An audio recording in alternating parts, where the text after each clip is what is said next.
Welcome, folks, to the Creature Feature Picture Show. It's an absolute pleasure to have you all with us here tonight. Without further ado, let's introduce our ghastly hosts. Hello, dear listener, and welcome to the first installment of Cryptid Tall Tales, where we deep dive on cryptids we've discussed previously. This week, we will be focusing on Mothman's dastardly cousin, the Blackbird of Chornobyl. Let's jump on in. Before we really get into the cryptid side of things, I think it's important that we talk about the tragic events of the 26th of April, 1986. Located in the settlement of Pripyat near Kiev, Ukraine, the Chernobyl nuclear facility was composed of 4 nuclear reactors. Each of these nuclear reactors had the capacity to generate 1,000 megawatts of electric power, and for those of you who don't know, which was me about 5 minutes ago, 1 megawatt of power is capable of producing enough electricity to instantaneously power 1,000 homes at the same time. That's a lot of power. That's a lot of electricity to be producing in one reactor, let alone 4 of them. In the late evening of April 25th, the technicians working in the 4th reactor in Chernobyl in the Chernobyl nuclear facility attempted a routine safety test of the facility. This would have been fine. This was something that was done every day, except these personnel decided that for some reason they also wanted to test whether the reactor's emergency water pumps could also function only on their own inertial power, so like blackout settings. And they decided to design and conduct their own electrical engineering experiment, which doesn't seem that smart for a nuclear reactor, but I digress. The team decided it was a good idea to disconnect both the power regulating systems and the emergency safety systems on a nuclear reactor. Then they decreased the power substantially that was going into this reactor.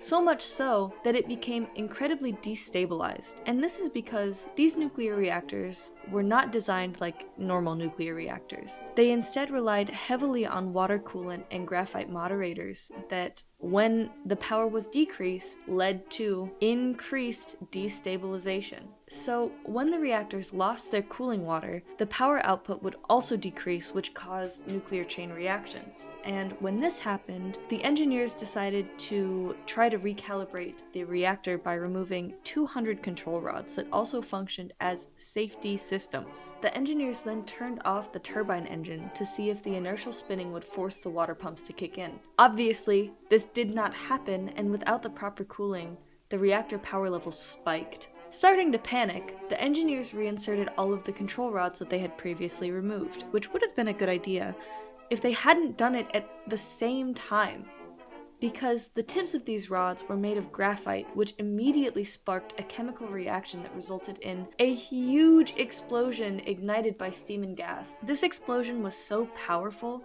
that it tore through a 1,000 metric ton concrete and steel lid and ruptured all of this 1,660 pressure tubes, causing a secondary explosion to occur which exposed the reactor core to the outside world. The resulting fire released more than 50 tons of radioactive material that then spread throughout Europe, going as far as France. The graphite moderator burned for 10 days straight, and the total amount of radiation released was several times that of the atomic bombings of Hiroshima and Nagasaki.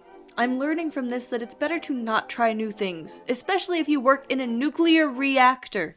But amongst all of this just complete disregard for any logical thought, there are 3 men, Alexander Akimov, Valery Bespalov, and Boris Baranov, that waded through radioactive water without protective gear to turn on the emergency feed water pumps to flood the reactors, and this flooding staved off the release of more radioactive material. And unfortunately, they did die from this exposure to radiation, but they likely saved hundreds, if not thousands, of people. Unfortunately, these 3 men were not the only ones to give their lives. 28 firemen and other first responders died within 3 months of the explosion. The health impacts of radiation exposure lasted far longer. Thyroid cancer, birth defects, and disability spiked in children living in Ukraine and Russia.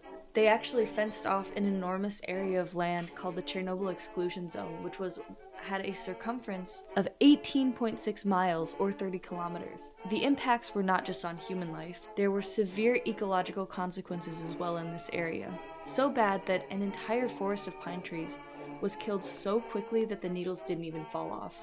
The radiation damaged the trees at a cellular level, which immediately shut down growth and photosynthetic capacity. So, just like that, an entire forest died instantly. How terrifying is that?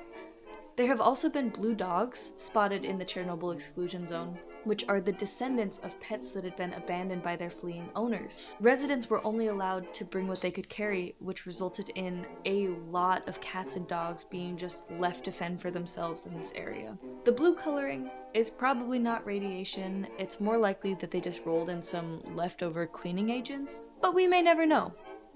We probably will know. We probably already do know, but I like to believe that there are blue dogs. They're blue radioactive dogs. Radiation does do a lot of damage, especially internally in animals. So, increased cataracts, organ damage, and reduced fertility are all symptoms seen in animals in the Chernobyl exclusion zone. Birds that are actually more susceptible to radiation poisoning have shown to have high rates of feather malformation, asymmetrical wings, reduced brain size, and increased partial albinism. Despite all of these, terrible defects, there's one really surprising conservation success. Przewalski horses, which are regarded as the last truly wild horse species in the whole world, were released within the Chernobyl exclusion zone. And this is because globally their populations are in decline. The horses adapted incredibly quickly to this new environment. They formed stable herds and actually now number between 140 and 150 members of the population. So they're doing really well. You might be asking at this point, okay, this is supposed to be a deep dive on Mothman. Why are we talking about Chernobyl in Ukraine? Well, my dear listeners, this is where it gets really crazy. In the days before the explosion at Chernobyl, things started to get really, really strange. Unexplainable sightings and strange occurrences began to plague the facility, the workers, and the people living in the surrounding village. Many people reported strange, prophetic night terrors, dreaming of winged shadows that consumed their families. Others reported phone calls with a dead line at the other end, or in rarer instances, some even reported an unidentifiable voice threatening fire from the sky. Some of the people who had received these phone calls believed that it was intimidation by the KGB, and others believed there was supernatural and unexplainable origins. Whichever the case, it's hard to deny that there was an overlying sense of dread and unease surrounding the Chernobyl nuclear facility.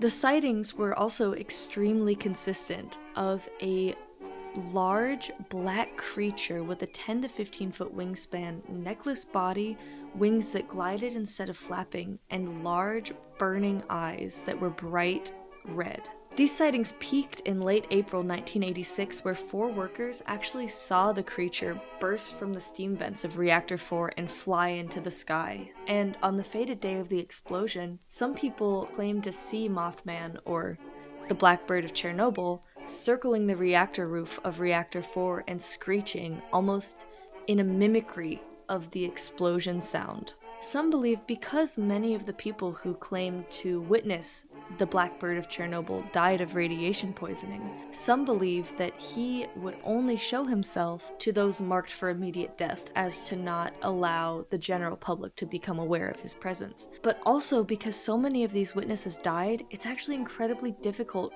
to trace the origins of these stories.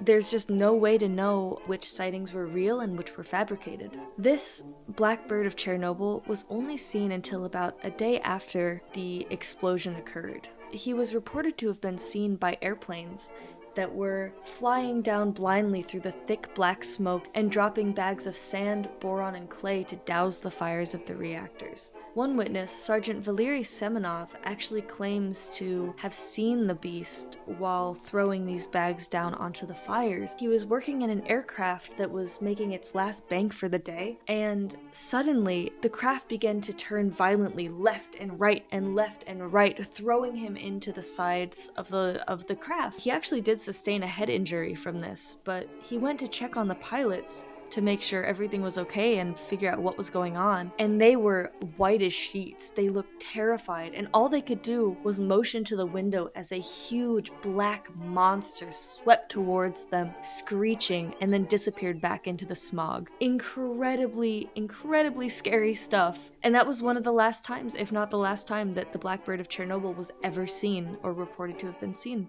I guess really the only thing we can ask is, where will Mothman show up next, and what will he bring with him? So long, you well-meaning miscreants, and a good evening to you. This concludes tonight's showing of the Creature Feature Picture Show. Be sure to tune in to our next broadcast for more supernatural speculation. Until then, lock your doors, pray nothing goes bump in the night, and most importantly, stay spooky.